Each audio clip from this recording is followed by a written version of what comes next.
Well, good evening, everybody. This is your host, Mason Sims, and thank you for tuning in to another episode tonight. Joining us this evening is Mr. Tim Bruce. He is a former chairman of the Pickens County Republican Party, and he is also the head of the Republican Assembly here in this area. So he's going to be sharing with us some of his goals for the assembly, and also he's going to share with us some of his thoughts for the upcoming county convention at Southern Wesleyan this weekend. So hope that y'all enjoy the interview. And again, my name is Mason Sims, and let's get started. Good evening, everybody. Thank you for tuning in with us this evening. With me today, I have former Pickens County Chairman Tim Bruce. And Tim, thank you for joining us this evening. I'm glad to be here. Thank you for having me, Mason. Absolutely. And so, those of you that don't reside in Pickens County or aren't as involved as some others are, just kind of tell us about yourself. Oh, well, I'm an old man who is kind of getting out of politics in many ways, but I was elected chairman back in 2021 when our current chairman resigned, and they elected me, and I decided to do some things a little differently, and we opened the doors up to Pickens County to let people in and participate. And from there, when I left the chairmanship, we started the South Carolina Republican Assemblies, and it's an organization that's really centered around helping other counties to fill their precincts, to elect good America First people to their leadership roles, and that's really what we've been concentrating on for the last 2 years. Okay, so just kind of tell us more about the Republican Assembly. Well, the Republican Assemblies is an old organization. It started in the 1930s in California. It expanded in 1996. It went national. I think we're up to about 38 states that we have assembly organizations in. You're pretty much a charter on your own. You adopt the principles of the National Republican Assembly, which is just that you support the Republican platform, and you your main goal is to drive membership in the Republican Party through those precincts, to get officers elected in those precincts, to get county chairmen elected, et cetera. And that's what we have been focusing on here. It also expands out later on to local offices, but we haven't gone that far. We've really just tried to be a help to those people who are wanting to get involved in the Republican Party but don't know how. And so we've been working in a number of counties to just help them understand the process of what they're going through and how they can be involved, and give them the information and literature that they need. Most people, if you go and ask them, about the Republican Party, they really have no idea what you're even talking about. They know Donald Trump's a Republican. They know Lindsey Graham says he's a Republican. They know these things, but they don't know anything about the workings of the Republican Party. It's really a grassroots organization, at least it's intended to be. However, it doesn't function that way very often. It's really, in today's environment, it has been, and it's changing, but it has been a top-down driven organization where the people at the top tell the people in the counties what to do, and they show up, they do their job, and they get rewarded in different ways, whether it's just keeping their job or getting to have some speakers come by or whatever it is. But it's very closed. It has been very closed in the past. Over the last 4 years, we've made some pretty good inroads and opening up those counties where people have showed up and said, no, I'm not going to just come for a couple of meetings and leave. I'm here. We teach them what their rights are to be there, that they are actually being elected to the governing body of the Republican Party, and they have a right to be there. It is their seat. It's been open for them forever, but they have not been coming to fill it because they didn't know it was there. So that's pretty much what we do. I mean, that's our charter. So, with the state convention a couple of years ago, it was pretty close, between Jeff Davis and Drew McKissick. But one thing that I have noticed is a lot of the populated counties like, Greenville, Charleston, Pickens, they heavily favored Jeff Davis. So I noticed a lot of the small counties, especially around Columbia, for the most part, they unanimously voted for Drew McKissick. So have y'all visited some of those counties? We'll go anywhere we're asked. We've been concentrating mostly on the third district here. We are a small organization. When we started out, we got some criticism from some quarters that we were taking away talent from the local Republican Party, and we looked at that, and I thought it was true.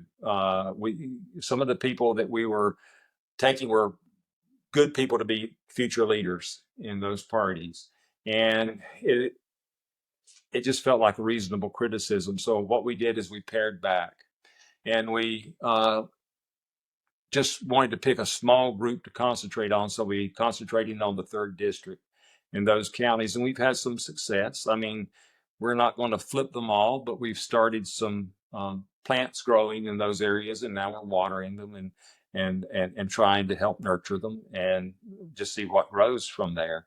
This is a long process. The Republican assemblies isn't a long battle. It's not in trying to solve everything tomorrow.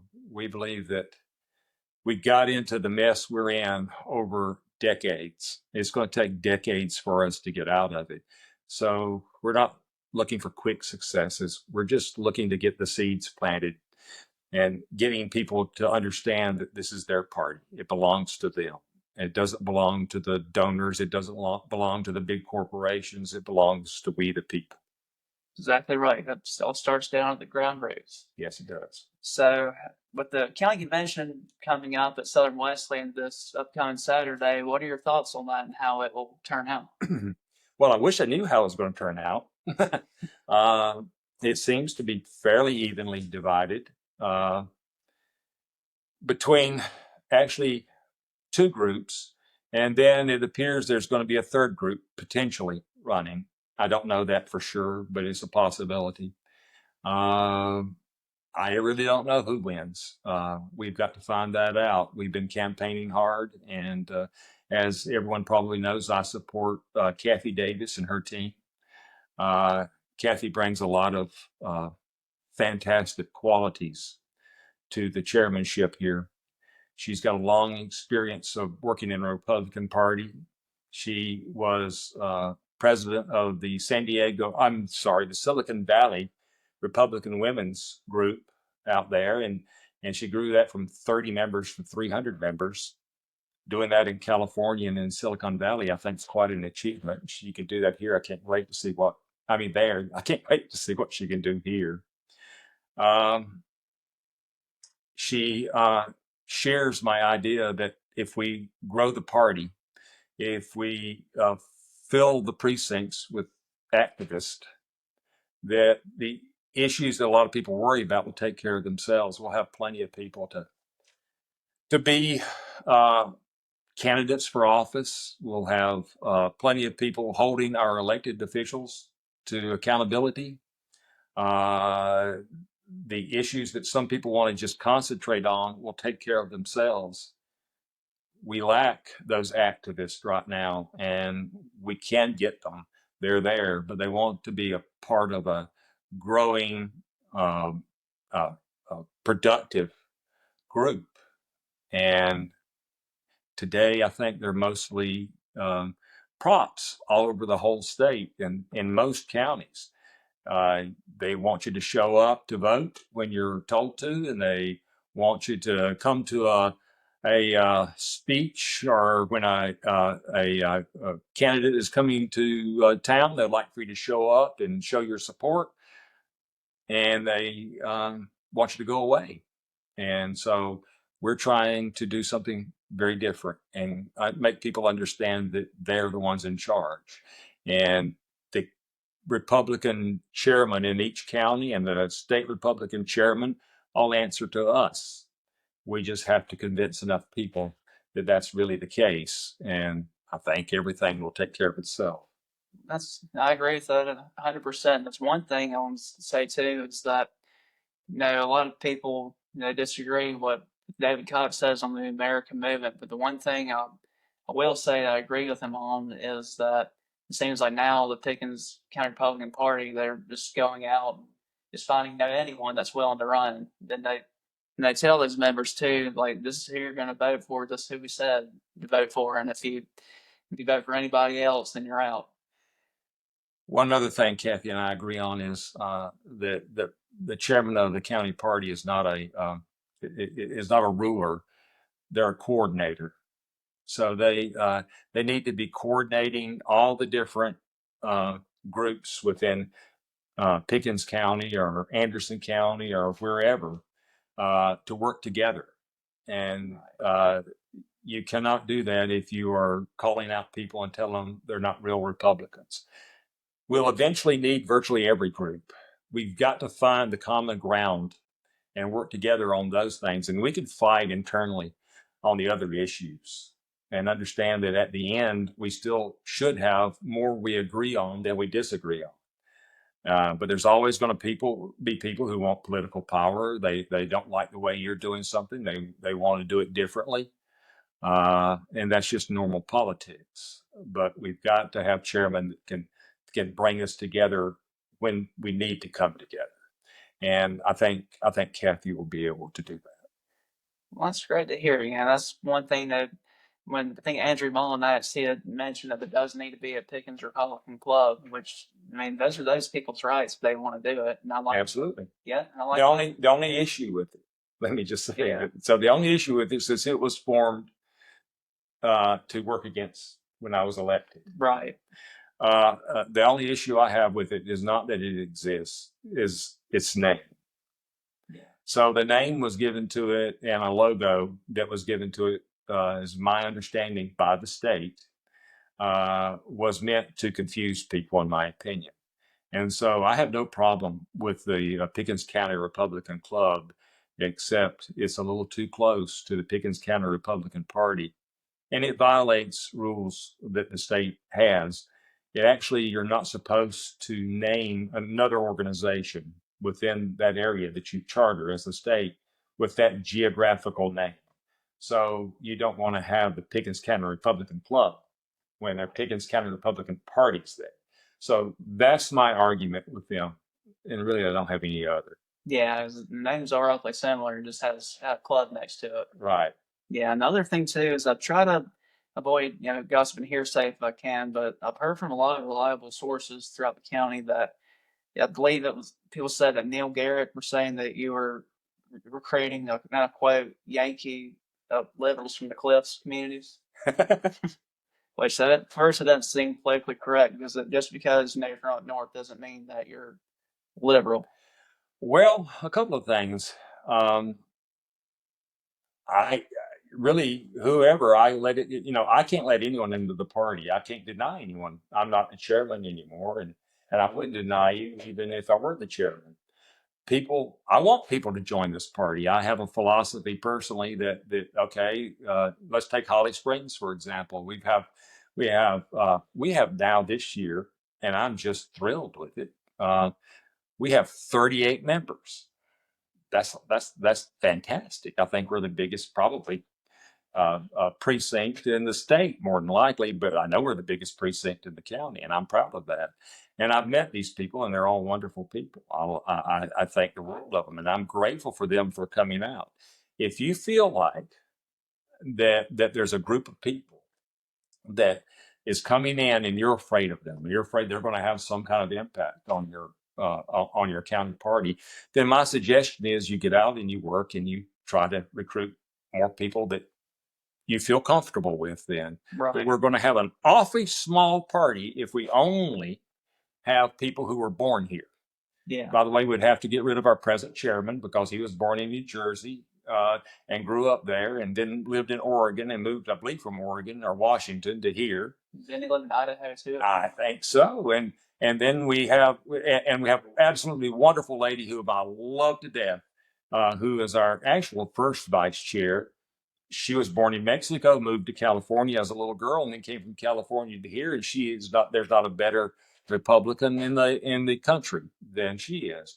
My wife, Jackie, she was born in Virginia and came here. So I guess to many, she wouldn't be qualified. If we're Right. going to just narrow it down, I think we would have Rhonda Billingsley and B.J. Sutherland and maybe Neil, and those would be the only three people who could maybe run. I don't know. I mean, it's not a very big group. Let's put it that way. Yeah. I'm proud of the people who came and got involved in Holly Springs, and I'll put them, I'll take them any day and every day. They're good people, and I've enjoyed getting to know them.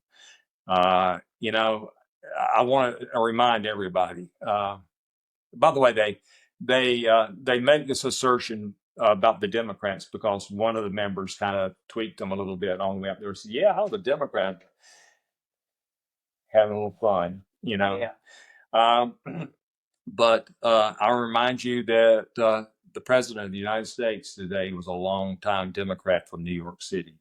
If you were in New York City and you wanted to get anything done, you probably identified as a Democrat at one point in time. Right. I don't see the problem. And we ought to be proud of them. Look on television. Look on television. Look at people like Dave Rubin, who's made that conversion from being on the Young Turks to being now this Republican firebrand.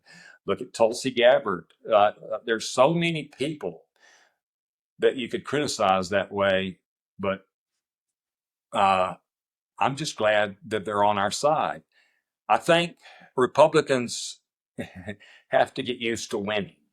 Right. And the fact that people are coming to our way of thinking indicates that we're winning. Yeah. And that should be something that they should be ashamed of, or we should make them unwelcome. Right. Yeah. Especially now with the upstate. I mean, there are very few people that are native. I mean, people that run businesses here. I mean, just citizens in general. Regardless of political affiliations, they come from all over. I remember when I was chairman, we were in a meeting, I think, down in Clemson, and having a conversation, and somebody kind of brought that up. All those outsiders coming in, they're flocking in here. And I remember asking everybody in the room, I said, okay, if you've moved here in the last 10 years, would you raise your hand? And over half the room raised their hand. Right. So I don't know who it appeals to spread, those kind of fears that we're bringing all these outsiders in. I don't know who it appeals to, but I think it probably turns off more people than it appeals to. Oh yeah, and people come, like I said, from New York and California. I mean, just don't assume that they're Democrat. I mean, they can have many political affiliations. Well, There's a coffee shop in 6 Mile. They've lived in California. I think it's like San Francisco their whole life, and they're big Trump supporters. People, the saved sinner is sometimes his most powerful Christian. So I'm happy. I'm happy we're winning. I'm happy we're getting these people to come. I'm happy they're coming here and they're voting for Donald Trump. And I know they all voted for Donald Trump because I've seen who they voted for the last several years. And so again, I'm just proud to have them. Absolutely, and the other thing I was going to mention too is, if Kathy slated if they do win, do you believe that the party will be able to come together like it used to from 2 years ago? I hope so. I've actually been speaking with Neil some too, and I know Kathy has, and we're trying to ensure the fact that after this election Saturday, that we don't just all split apart. And this, as I told Neil the other day, everybody should be happy that we're having this election. It was looking like this party was probably going to have less than 200 people at the convention. And until we came in the race, and the people that we're bringing in to support us and to support this party, and that we're getting to come back, there's so many people that have left the party over the last 2 years that we're getting to come back. And they have been going out and reaching out and getting people and being able to find, hey, we actually can get people to come. And so I think we're up to having, 360, 70 some odd delegates to the convention, delegates and alternates both. And so that's a win-win far as I'm concerned, because we win when we get more people to participate. And I'm all right with losing an election if it's a free, honest, open election, then the people make their choice, and I can live with that. So That's all I can Absolutely. ask for. Yep, as long as there's integrity and win something, lose something, that's okay. Yep. Yep. Yeah, so while we're on the air, is there anything you'd like to say, else you'd like to say to our viewers tonight? I guess I'll go back to that growth thing. I just want everyone to understand there's only one way that we can help Donald Trump, that we can save this country for our grandchildren, for the kid next door, for future generations, is for us to participate in the political process. And the best way for us to participate is through the political parties. Both the Democrats and Republicans have almost the same format, but we are Republicans, and we're supposed to believe in a representative democracy, and that's what the Republican Party is set up to be. You have each precinct has its members, has its delegates to the county convention, has its president and secretary and executive committeemen to go to the county convention, county executive committees to vote the will of their precinct. That county executive committee then takes those views to the state. We have each precinct represents has its delegates to represent them to that convention, and then elects delegates to represent them to the state convention. This process is important, and it will establish what kind of a Republican Party we're a part of. So if you're not happy with it, if you think it's bad, if you think your representative doesn't listen to you, then come be a part of this grassroots effort to change things. I told folks when we first started as chairman that if we build it, they'll come, and they started to come. We were starting to get people like a Neil Collins to come and be a part of our meetings. Now, you may not like Neil, but you'll have more influence over Neil if he's coming and listening to you and in your county executive committee. If he's coming and talking to you in your precincts. You can oppose him. You can run candidates against him. You can do whatever you want to as individuals or your precincts. But when you alienate people to such an extent from the county level, it doesn't help things. As a matter of fact, legislation gets worse, and they just move further in the direction towards the people you don't want them moving to. I told people when I first ran that, our elected officials are like balloons. We go out there, we talk them into running, or we get them to run. We get behind them. We're so proud of them, and we let them go floating up in the air. And then we walk back in the house and we say, my job is done. I can watch football. And then while they're floating around out there, and the winds get them, and the lobbyists get them, and everybody in the world says, "Oh, that's a balloon. I want that balloon." Except you, because you've stopped paying attention. If you participate in this party, you'll have their attention, and they'll come and they'll talk with you and they'll listen. Now, they may not always vote the way you want them to vote, but you'll have some influence over them. And that's the only way you're going to get that influence over them. So I just urge your participation. Come out, be a part of this movement. Join your precinct anytime you want to. You won't be able to be elected as a delegate if you join between the 2-year terms, but you can be a member of that precinct, and you can be on committees, and you can go and represent your precinct at the county council meetings or the city council meetings, and come back and tell them what's happening. You can be an active participant. You can make a difference. And I ask you, please get involved. If you're a Democrat, get involved in the Democrat Party. Cause them some trouble, Then that's what the leadership usually thinks of you. They think you're trouble. I think you're wonderful and you're a blessing. And I want you to keep coming out. So please come join us. Get in this fight to save your country. You don't have to agree with me on everything or anything, but just get involved. All right. Well, Tim, I appreciate you coming on. It's always good to see you. Love to have you again in the future. All right. Thank you. Thank you. And that concludes our show for this evening. If you have not already, please feel free to click, like, share, and subscribe on our YouTube channel for future updates, and also follow our Facebook page as well. I hope that everyone's had a great week so far. And next week, we had Mr. Joe McCoy joining us. He is from New Hampshire. He's going to share with us some of the experiences that he's had over the past year or so with the political tension within his community. You've probably seen him on several podcasts before, but we're definitely honored to have him on next week. So thank you for all for tuning in. Good night to you all, and God bless America. Thank you.